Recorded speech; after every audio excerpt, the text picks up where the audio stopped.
Well, we couldn't have picked a better day to show exterior water management and the effects of landscaping on our demonstration green home.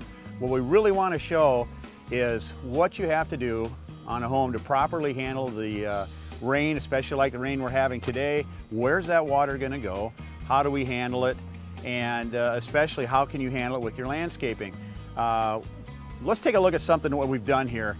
And this is a perfect example today, since it is raining, is as you can see back in here, we're going to be building another home next year on the lot adjacent to the house we're on right now.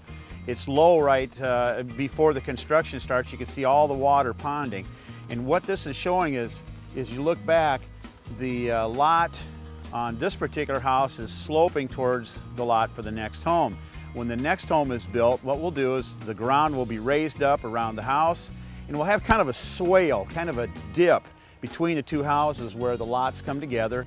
The water will go to the back where it's going to be taken to a small stormwater holding area, and towards the front where it goes into the storm water system, the sewer system. And around the basement window, the egress window, we can take a look, and what it does now, that window well is keeping the water, the window well is a little higher, keeping the water from going in around the window. And then we've got gravel in the bottom of that window well to catch any water that might possibly fall into the well. It goes down through the gravel and goes into the sump pump system.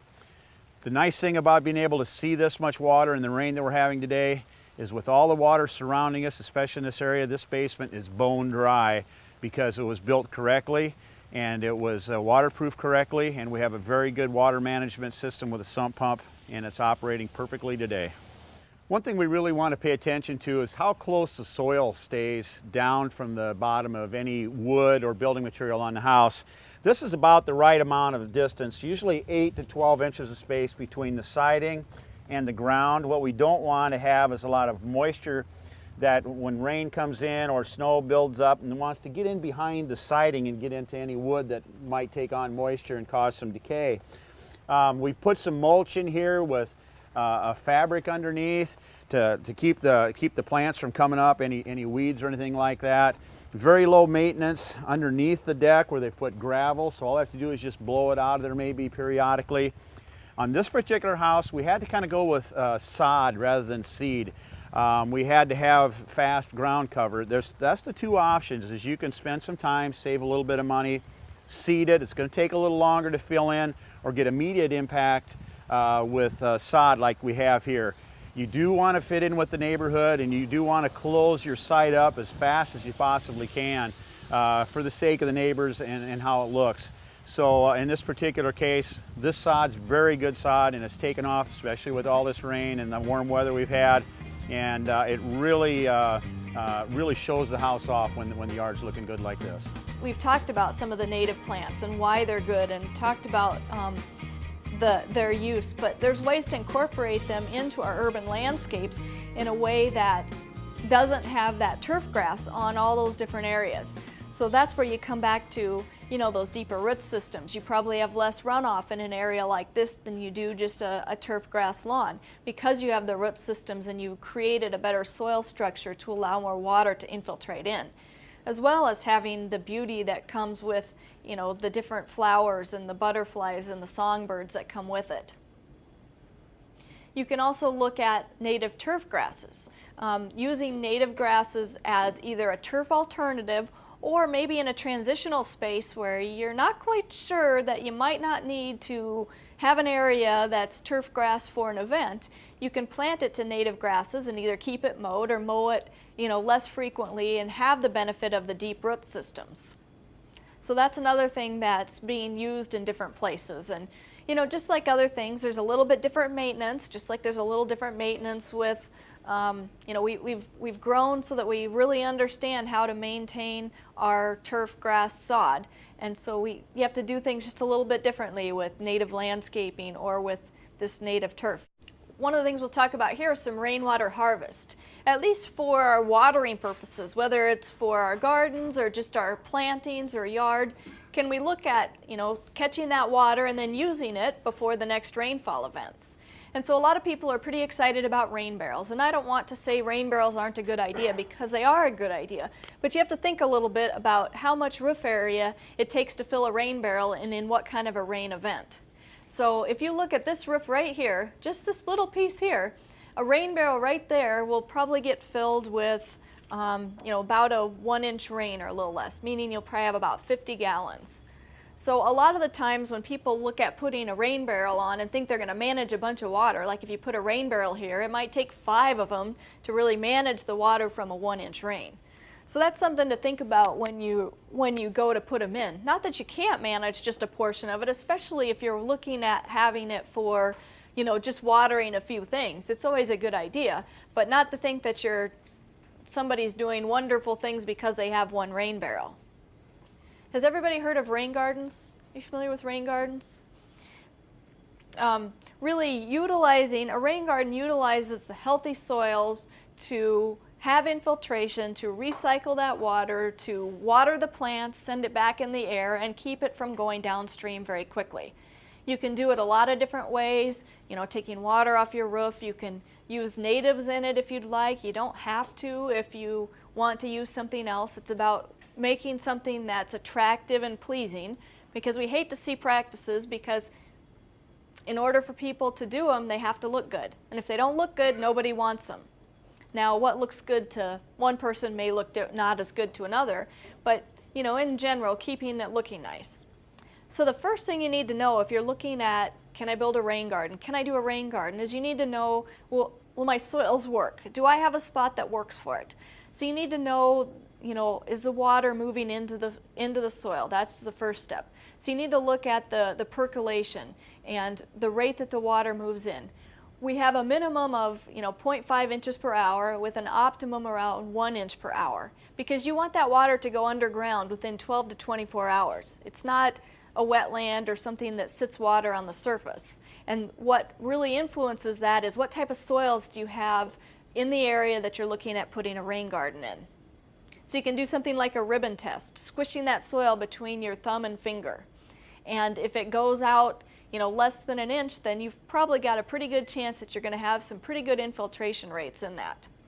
So you look at your roof drainage and the area that you want, and you measure that. And you don't have to crawl in your roof. You can do it from down below to figure out your length and width for about 600 square foot of roof draining out that downspout. And so a rule of thumb is about 10% or 60 square feet.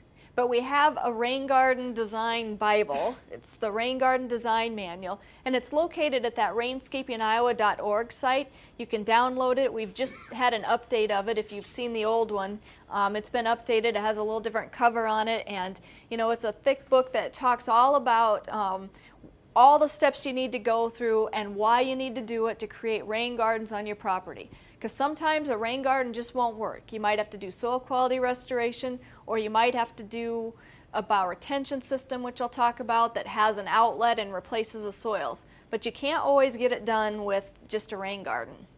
This particular one, they created a box so the water will come in up here and flow out away from the house down here.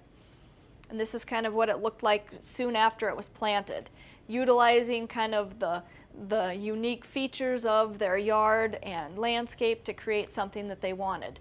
Pulling that water away from the house and into the rain garden and away down the property.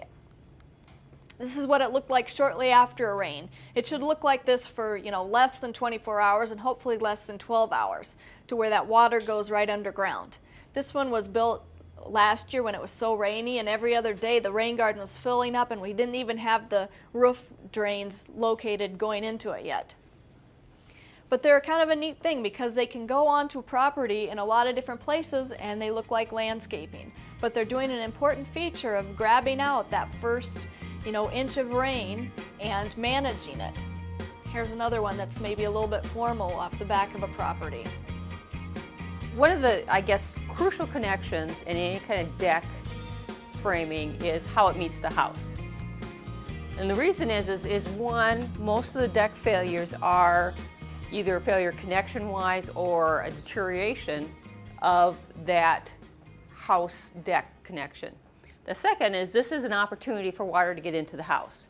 So there's really two things that we want to work with on making sure that connection is watertight so it doesn't infiltrate into the house, and it protects it for any kind of deterioration. Now this is a particular deck framing where they actually took the structural members into the home rather than using a rim joist. And that's something you want to avoid. First of all, it's very hard to flash and protect that. Second of all, it doesn't give you the structural integrity that any kind of rim connection would. And here are a couple things that we're going to talk about. First of all, this is on the top side of the deck, and they're flashing underneath the siding onto the deck framing. Now, one of the issues with this is we want to still make sure this water sheds. So really, we should be taking this around all the framing members so that you don't have, you know, a 4-inch lip here. And when you take this over the rim and drop back down, what you want to do is still give the opportunity for that water to shed. So that's something where you either provide a drainage gap here or try to drop that rim so you've got space underneath that so that the joists themselves are a little higher than the rim. And then that, as your decking sits up here, it's actually above this flashing. The other thing is, and this is something that I like to do, is where you're actually taking that rim and spacing it off the wall. That allows that water after the flashing to drain right down. Now you still want to protect the wall with some kind of membrane or something, but then you don't have the problem of trying to shed it off this way. A lot of structural engineers don't like that space because they really want that contact and that connection, because the deck is the load will cause that to rotate. And if it doesn't have full contact with the home, chances are it has the ability to start working its way out. And this is something we're showing where we're actually taking a membrane up against the house to protect the house from getting water infiltration. Again, we want to make sure that that can drain, that assembly drains no matter which way you do it, but you also want to make sure that the water's not getting back into the home. The connection for that rim needs to be bolted. Again, one of the biggest deck failures is that people are just nailing that in. Yeah. And you think about it, it's up against your rim, which may only have, you know, plywood or maybe a timber strand in there. There's really not a full connection. When you bolt this into the home and you're going through a joist space, you should really have an additional member up against that rim so you've got a full 3.5 inches, 4 inches of connection there. Bolts aren't made to resist that pulling force unless they're in full contact all the way, the whole length. Your engineer may specify 6-inch bolts, but if it's only in 3 inches of lumber, it's not going to do its job. When we're doing any kind of construction, sometimes we have to find that balance between maybe green and durable and sustainable. Sometimes we have to work with products and materials that can still be harmful. So in this particular deck installation, we had to go with treated lumber. We could have went with some alternatives, but we have to still look at affordability. We have to still look at some other things.